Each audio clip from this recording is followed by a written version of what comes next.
क्या आप जानते हो कि गूगल पर हमला हो गया, या कहूँ कि वो एक ऐसा कंप्यूटर बना रहे हैं जो इतना पावरफुल होगा कि वो खुद को प्रोग्राम कर पाएगा। वेल, ये सच है, पर ये तो बस शुरुआत है। गूगल से जुड़ी कई ऐसी बातें हैं जो आप लोग नहीं जानते, तो लेट्स एक्सप्लोर।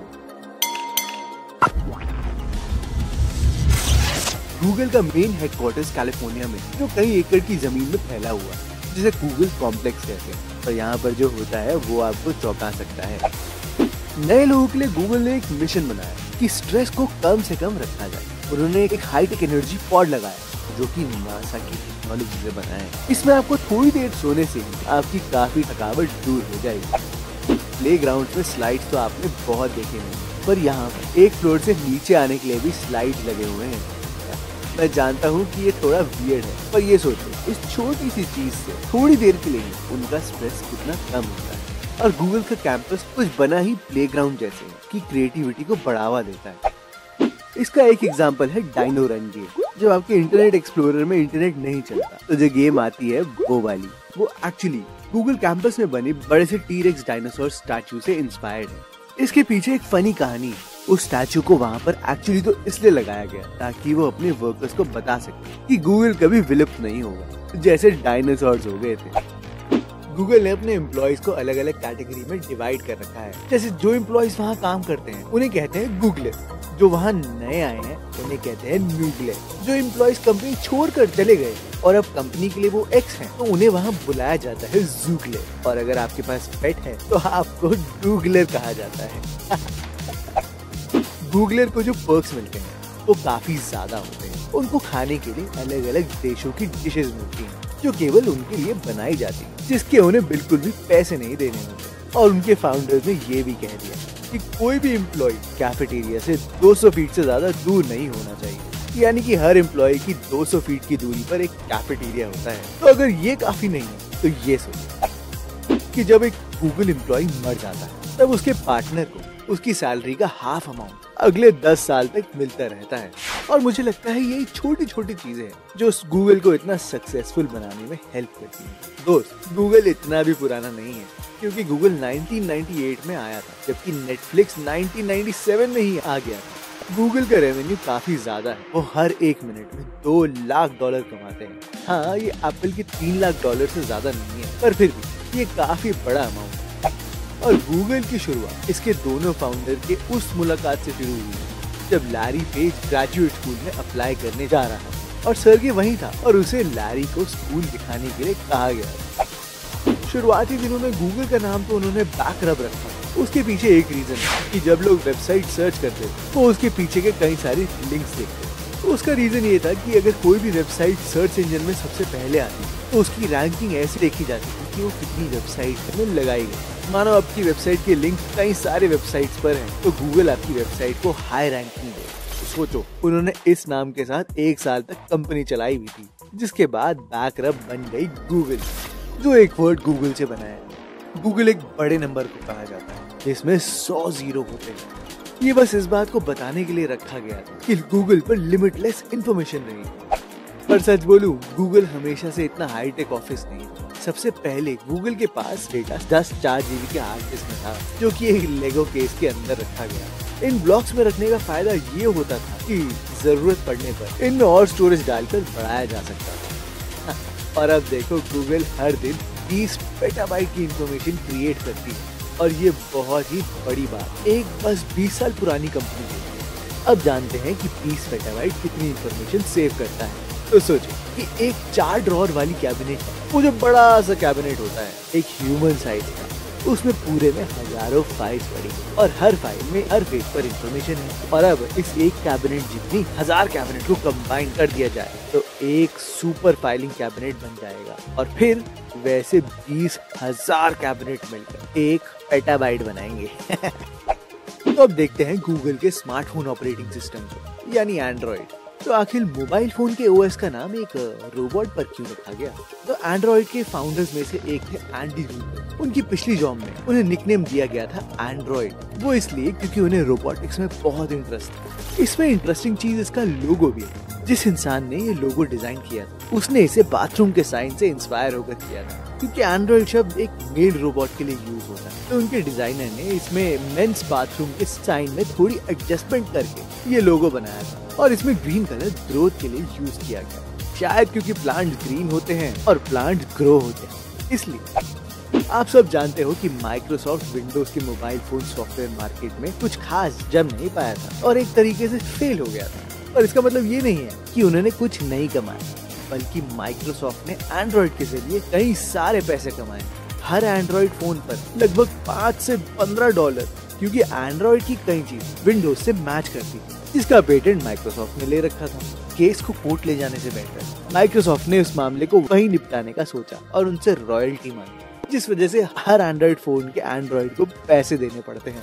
और अगर बात करें पेटेंट्स की, तो गूगल को ये बहुत पसंद है। गूगल ने इलेक्ट्रॉनिक टैटू का पेटेंट लिया। इसमें छोटा सा प्रिंटेड सर्किट बोर्ड होता है जो इंटरनल माइक्रोफोन जो आपकी बॉडी के अंदर होगा उसमें पावर सप्लाई करने के लिए यूज होगा, जो कि आपका स्मार्ट डिवाइस से कम्युनिकेट करने में सीधा हेल्प करेगा। गूगल ने स्मार्ट वॉकिंग स्टिक का भी पेटेंट ले रखा है, जिसमें कैमरा और एक जीपीएस सिस्टम लगा हुआ है। इसे इसलिए बनाया गया है ताकि वो इसकी मदद से गूगल मैप्स पर स्ट्रीट व्यू ले सके। गूगल ने अपने एम्प्लॉयज को ये स्टिक्स दिया और उन्हें वॉक पर जाने को कहा, और जब भी वो लोग स्टिक को नीचे जमीन पर मारते तब उसी वक्त वो स्टिक फोटो को क्लिक कर ले और जीपीएस मॉड्यूल उस स्पेसिफिक लोकेशन के बारे में बताता जहाँ पर वो फोटो क्लिक हुई। उन्होंने हैंड हार्ट जेस्चर का भी पेटेंट लेने की कोशिश की, पर ये इसलिए नहीं कि किसी को अपने दिल की फीलिंग बता सको। पर जब वो अपने काफी पैसे गूगल ग्लास के प्रोजेक्ट में लगा रहे तब वो चाहते थे कि हैंड हार्ट जेस्चर की मदद से वो ग्लासेस जब भी ये जेस्चर देखें वो एक फोटो क्लिक कर लें। ये जेस्चर ग्लासेस को ये बताता था कि अब फोटो को क्लिक करना है। गूगल ग्लासेस एक्चुअल में एक ऑगमेंटेड रियलिटी बेस्ड ग्लासेस हैं।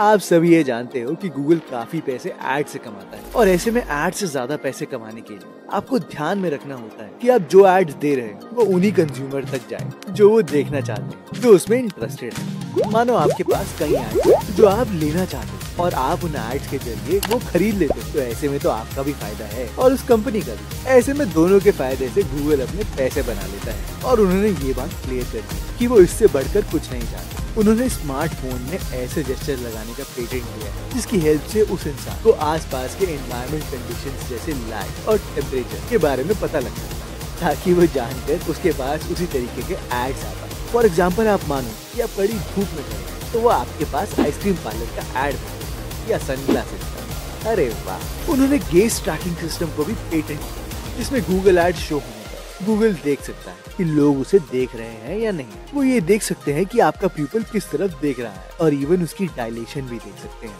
जिससे वो ये पता लगा पाएंगे कि उस एड का आप पर कैसा इमोशनल रिस्पॉन्स हो रहा है। ये एक तरीके से तो काफी डरावनी बात है कि गूगल इस तरीके से तो हमारी प्राइवेसी पूरी तरीके से खत्म कर देगा। 16 अगस्त 2013 में गूगल 5 मिनट के लिए बंद हो गया था, और उस टाइम ग्लोबल इंटरनेट ट्रैफिक लगभग 40% तक कम हो गया था। और अगर ये चीज अब हो जाए तो मुझे लगता है कि ये परसेंटेज काफी ज्यादा होगी, क्योंकि इतने सालों में गूगल पर हमारी डिपेंडेंसी बहुत बढ़ गई। एक बार निकरागुआ ने गलती से कोस्टा रिका पर कब्जा कर लिया, जिसका रीजन है गूगल मैप की गलती। गूगल मैप की गलती से कोस्टा रिका का लैंड का थोड़ा सा पार्ट निकरागुआ के पार्ट में आ गया, तो निकरागुआ के लोग कोस्टा रिका में गए और अपने देश के झंडे वहाँ गाड़ने लगे। कुछ साल पहले गूगल ने एक कंपनी को खरीदा जिसका नाम है डीपमाइंड, जो किसी न्यूरल फेंसिंग मशीन पर काम कर रहे हैं। ये एक ऐसा कंप्यूटर है जो एक ह्यूमन ब्रेन की तरह ही काम करेगा, और ये अपने आप को खुद प्रोग्राम कर पाएगा। गूगल एक ऐसी कंपनी है जो मजे करना पसंद करती है। अगर आप गूगल पर सर्च करोगे गूगल इन 1998, तो ये आपको शो करेगा कि 1998 में साइट कैसी दिखती थी, जो शायद आपकी कुछ पुरानी यादें ताजा कर दे। अगर आप गूगल पर थैनोस सर्च करते हो और राइट हैंड साइड बने इन्फिनिटी गॉन्टलेट पर क्लिक करते हो, तो आप देखना कि उस पेज के सर्च रिजल्ट एक के बाद एक उड़ते जाते रहते हैं,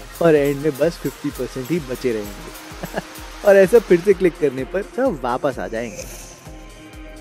और ऐसा ही अगर आप गूगल इमेजेस में आप अटारी ब्रेकआउट सर्च करते हो, तो वो आपको ब्राउजर से गेम खेलने को देगा। ये काफी अनयूजुअल बात है, पर गूगल ने google-sucks.com का डोमेन नेम खरीद रखा है।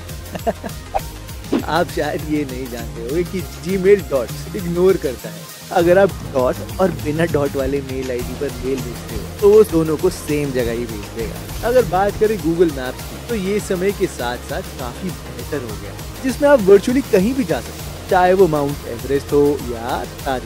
और ये गूगल की फेवरेट ऐप भी है जिसमें वो मजे लेते हैं। अगर आप स्कॉटलैंड की कुछ जगह पर डायरेक्शन चेक करते हैं तो आपको ट्रैवल ऑप्शन में मॉन्स्टर दिखता है। मैंने आपको गूगल के मजाकिया बिहेवियर के बारे में बताया, जो बहुत समय उनके लिए बड़े अच्छे से काम करता है, पर कभी कभार उनका मजाक उन पर ही भारी पड़ जाता है। 1 अप्रैल 2004 में गूगल ने जीमेल लॉन्च किया था, जो कि काफी अजीब बात थी। वो ये थी कि वो 1 GB तक का स्टोरेज दे रहा था, जबकि हॉटमेल बस 2 MB तक का। पर क्योंकि उस दिन सब मजाक करते हैं तो सबको ये लगा कि गूगल वाले जीमेल में सिर्फ एक जोक कर रहे हैं।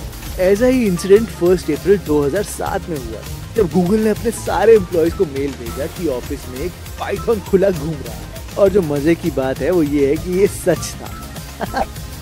गूगल के कई फेल्स भी। 2014 में गूगल ने टैंगो नाम के प्रोजेक्ट पर काम किया, जिसमें उन्होंने फोन में एक सिस्टम बनाने की कोशिश की, पर जो प्रॉब्लम थी वो ये थी कि वो टेक्नोलॉजी समय के काफी पहले शुरू हो गई, जिसके लिए फोन मैन्युफैक्चरर्स को फोन में काफी सेंसर्स लगाने पड़ते, जिस कारण से उस प्रोजेक्ट को बंद कर दिया गया और कन्वर्ट करके जो आज स्मार्टफोन्स यूज कर रहे हैं वो है AR Pro।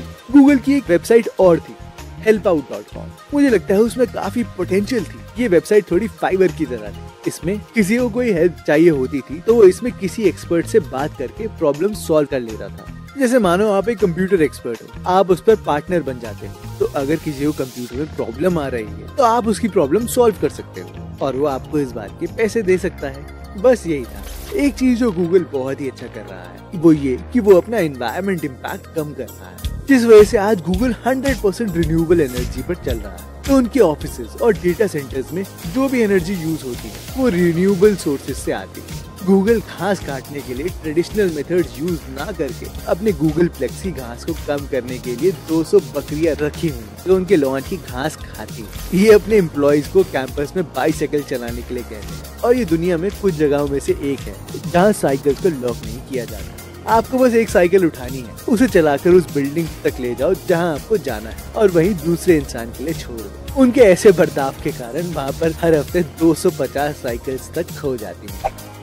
पिछले कई सालों में गूगल का लोगो चेंज हो रहा है। उसका पहला लोगो इतना अच्छा नहीं था, लेकिन चेंज होते होते आज जो गूगल का लोगो है वो काफी बेहतर हो गया है। मुझे इनका कॉन्सेप्ट काफी अच्छा लगा क्योंकि उन्होंने प्राइमरी कलर्स का यूज किया है, रेड, ग्रीन और ब्लू, और उसमें येलो का यूज भी किया है। ये शो करने के लिए कि गूगल रूल्स को फॉलो नहीं करता, इसलिए उनके ऑफिस में एक इनफॉर्मल एनवायरनमेंट है। आपने शायद ये ध्यान ना दिया हो कि गूगल के लोगो में ई थोड़ा सा रोटेटेड है। आज से कुछ साल पहले गूगल का मोटो था डोंट बी इविल, जिसके बाद उन्होंने चेंज कर दिया और उसे कर दिया डू द राइट। जब गूगल स्टार्ट हो रहा था तब उसके को फाउंडर ने काम शुरू करने के लिए एक औरत से उसका गैराज रेंट पर लिया था। वाह क्या शुरुआत।